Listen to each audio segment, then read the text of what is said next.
Dari Anas radhiyallahu anhu ia berkata, Zainab binti Rasulullah sallallahu alaihi wasallam wafat. Zainab anak Nabi. Zainab ni bini Nabi ada, anak Nabi ada. Nang bangaran Zainab ni.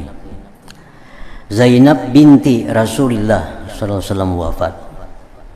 Dan ia adalah seorang perempuan yang sering sakit. Maka Rasulullah SAW mengikuti jenazahnya.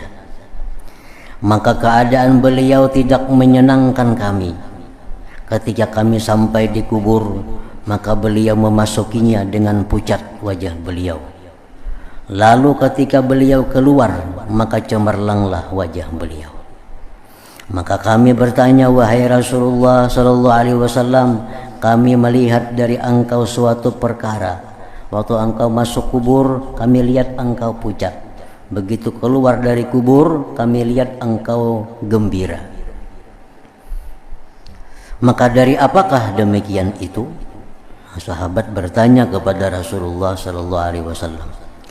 Rasulullah sallallahu alaihi wasallam menjawab bersabda, "Zakartu dhagdata ibnati wa shiddata azabil qabri fa ataitu fa ukhbirtu anna Allah qad khaffafa anha wa laqad dhugitat dhagtatan sami'a sautaha ma bainal khafiqain." Artinya, ujar Nabi, begitu aku masuk ke dalam kubur tadi, aku pucat kelihatan, aku ingat akan himpitannya, akan himpitan kubur, himpitan anak perempuanku dan kerasnya siksa kubur. Lalu aku mendatanginya, maka aku diberitahu bahwa Allah telah meringankan daripadanya. Dan sungguh ia telah dihimpit dengan himpitan yang didengar suaranya ulih apa yang di antara timur dan barat. Jadi banyak hadis yang mengatakan bahwa setiap orang, setiap manusia beriman kada beriman, taat kada taat, takwa kada takwa, itu dihimpit oleh kubur. Nah, himpitan ini ada dua. Satu, himpitan kubur dalam arti kasih sayang. Yang kedua, himpitan kubur dalam arti kemurkaan. Nah, manusia ini diciptakan Allah berasal dari tanah. Wa minha khalaqnakum. Dari tanah lah jar Tuhan kami ciptakan engkau. Nah, manusia ini asal dari tanah. Nah, sekian tahun manusia ini hilang dari tanah. Begitu mati, manusia kembali ke tanah, kembali ke ummihim, kembali kepada ibunya. Nah, kembali kepada ibunya. Nah, orang yang lawas hilang, begitu kembali kepada ibunya, itu pasti akan dipeluk oleh ibunya. Nah, kan manusia dari tanah, ibunya manusia adalah tanah, asal dari tanah dan kembali ke tanah. Nah, begitu manusia ini kembali masuk ke dalam tanah, tanah pasti akan menghimpit manusia ini, pasti akan merangkul, karena ini anak nang lawas hilang nih. Nah, kalau anak ini hilang dalam keadaan baik, anak ini hilang dalam keadaan taat, maka bumi si ibu ini merangkulnya dengan rangkul kasih sayang. Pisit juga ragapannya, cuma ragapan kasih sayang.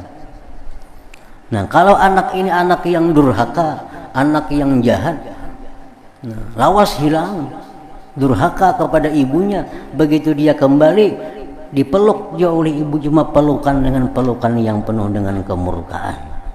Nah, jadi setiap orang manusia itu pasti dihimpit oleh kubur, karena tanah itu adalah ibu asal kejadian dari segala manusia. Berkata sebahagian ulama bahwa himpitan kubur itu bagi orang beriman itu termasuk kafarat dzunub juga, termasuk penghapus dosa juga.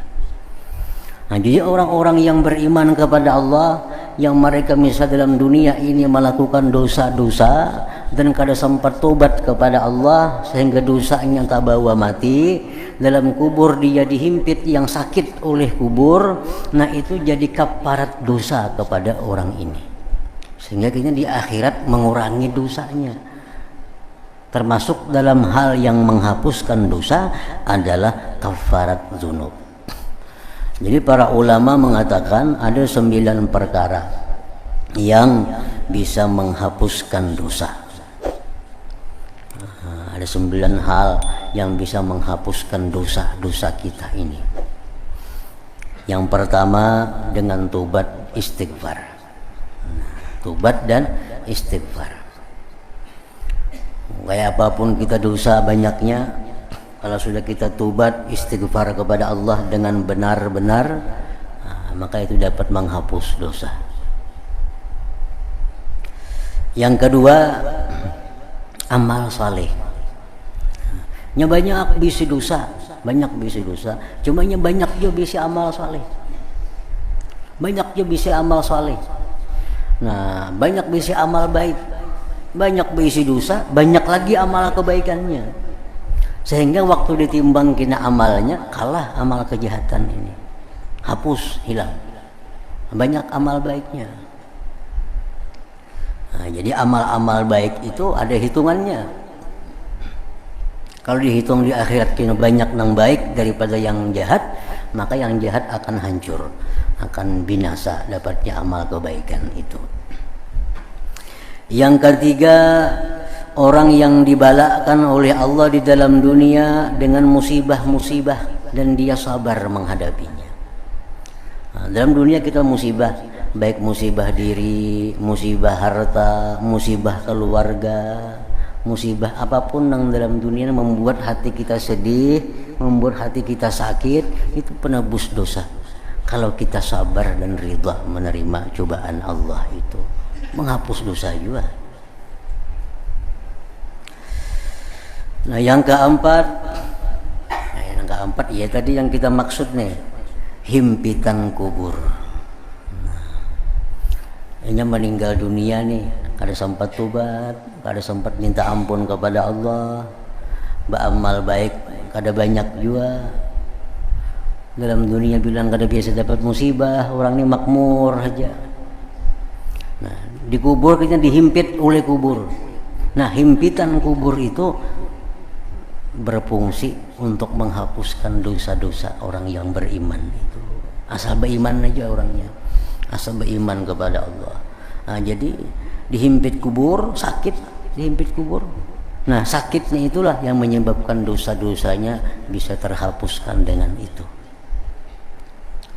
Yang kelima, seseorang itu bisa selamat, bisa terhapus dosanya karena kawan-kawannya, keluarganya mendoakannya dan memintakan ampun kepadanya. Orang ini banyak dosa, kada sempat tobat, amal saleh kada banyak, masuk ke dalam kubur, dihimpit, masih belum selamat juga, cuma orang banyak mendoakannya. Nah, orang banyak mendoakannya, mendoakan kepada si arwah ini, nah, ya Allah ampuninya, ya Allah sayanginya. Beribu-ribu orang misal mendoakannya. Di antaranya ada yang diterima oleh Allah doa-doa itu. Nah, selamatlah orang yang dalam kubur ini. Nah, ini selamat dengan berkat orang lain. Berkat orang lain. Ini anak aja bisa-bisa lagi. Misalnya kuitan banyak salah, kuitan banyak dosa, kuitan kata tiba amal salih, sidin mati. Nah, anak aja bisa-bisa lagi berpikir kayak apa supaya sidin selamat. Tiap hari kah didoakan atau disuruh orang kah mendoakan. Nah, itu akan bisa menyelamatkan di akhirat. Yang keenam, atau orang-orang yang hidup ini menghadiahkan pahala amal kepadanya dalam kubur itu. Nah, menghadiahkan pahala amal. Yang hidup ini baca Yasin, tuntung baca Yasin, ya Allah sampaikanlah pahalanya kepada Fulan bin Fulan. Karena pulang ada membaca Quran, ya Allah sampaikan pahalanya kepada arwah Fulan bin Fulan. Berdoa tapinya, imbahnya tuh.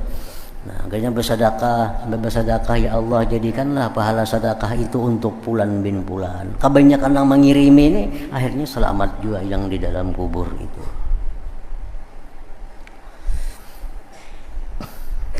Ya, termasuk orang-orang yang semasa hidupnya ada beramal jariah, masuk itu. Termasuk. Yang ketujuh, orang yang dibalakan Allah di padang mahsyar.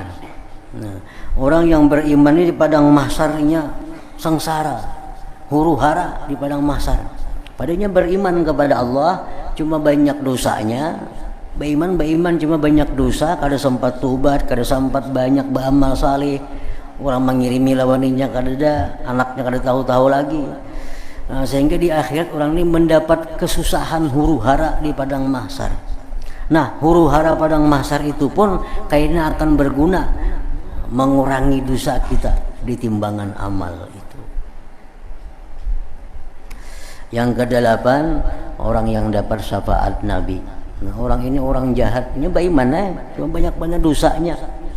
Banyak. Tapi kayaknya di akhirat ini dapat syafaat Nabi, ya selamat dah. Nah, yang kesembilan, atau dia dapat rahmat khusus dari Allah Subhanahu wa taala.